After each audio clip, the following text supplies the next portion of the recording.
Hello दोस्तों, आज हम बात करेंगे भारत के एक ऐसे स्टेट के बारे में जिस स्टेट में गरीबी सबसे बड़ी प्रॉब्लम थी, जहां का लिटरेसी रेट 1991 में लगभग 48% था।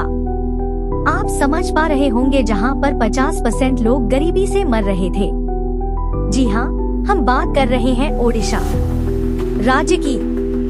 दोस्तों, कभी ओडिशा को गरीब राज्यों में गिना जाता था, लेकिन ऐसा क्या हुआ जो यहाँ की लिटरेसी रेट बढ़कर करीब 78% तक पहुँच चुकी है।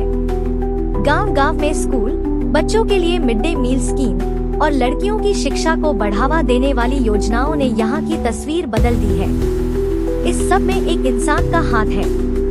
अगर ओडिशा की बात करें और नवीन पटनायक का नाम न लें, तो कहानी अधूरी रहेगी।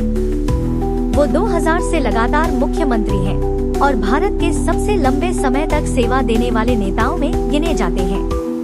उनकी खासियत है साफ छवि, ईमानदारी और जनता से सीधा जुड़ाव। चाहे महिला सशक्तिकरण की योजनाएं हों, आपदा प्रबंधन, साइक्लोन हैंडलिंग में ओडिशा की तारीफ पूरी दुनिया करती है, या फिर गरीबों के लिए स्वास्थ्य सुविधा, हर जगह नवीन पटनायक ने अपनी छाप छोड़ी है। ऐसा क्या हुआ कि 2024 के इलेक्शन में बीजेडी को हार का सामना करना पड़ा? चलिए जानते हैं। नवीन पटनायक के नेतृत्व में बीजेडी पूरी तरह उनके इर्द गिर्द केंद्रित हो गई थी। पार्टी के अन्य नेताओं की भूमिका कम हो गई और वीके पंडियन पर अधिक भरोसा किया गया। लेकिन पंडियन की प्रशासनिक पृष्ठभूमि की वजह से पार्टी के पुराने कार्यकर्ता असंतुष्ट हो गए और यह हार का एक बड़ा कारण बन गया।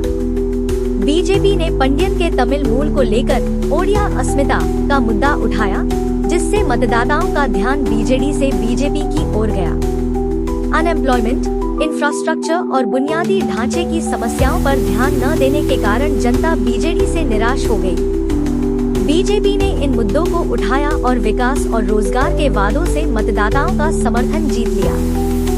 कुछ नेताओं ने पार्टी छोड़ दी, जिससे संगठन कमजोर हुआ और मनोबल गिर गया। बीजेपी ने ओडिया अस्मिता और विकास के मुद्दों को प्रभावी ढंग से प्रचारित किया। प्रधानमंत्री नरेंद्र मोदी के दौरे से यह संदेश गया कि बीजेपी ओडिशा के विकास के लिए गंभीर है।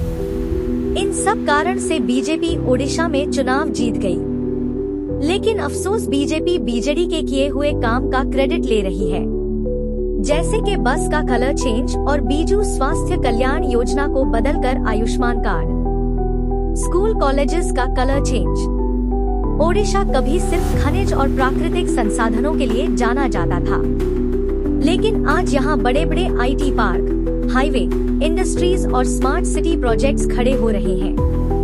पहले जहाँ इंफ्रास्ट्रक्चर की कमी थी, वहीं अब सड़कें, बिजली, पानी और स्वास्थ्य सुविधाएं लगातार बेहतर हो रही हैं। आज ओडिशा सिर्फ मंदिरों और परंपराओं से नहीं, बल्कि शिक्षा और विकास से भी पहचाना जाता है।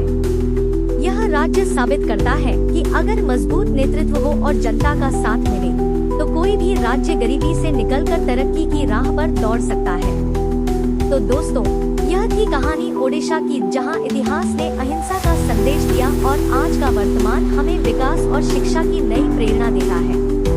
अगर आपको ओडिशा की यह कहानी पसंद आई हो, तो वीडियो को लाइक और शेयर करना मत